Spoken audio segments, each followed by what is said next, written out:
Vater, so einsam und allein. Der Fels du jetzt treu beschütze.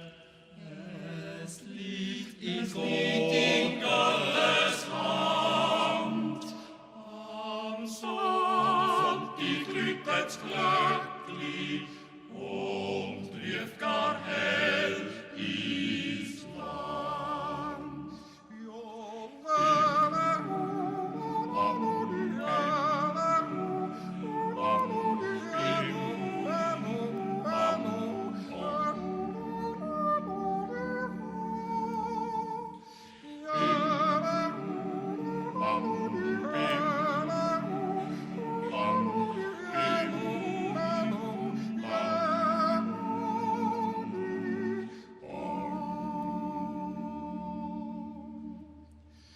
So sitze sie im Höfli und klage in Not.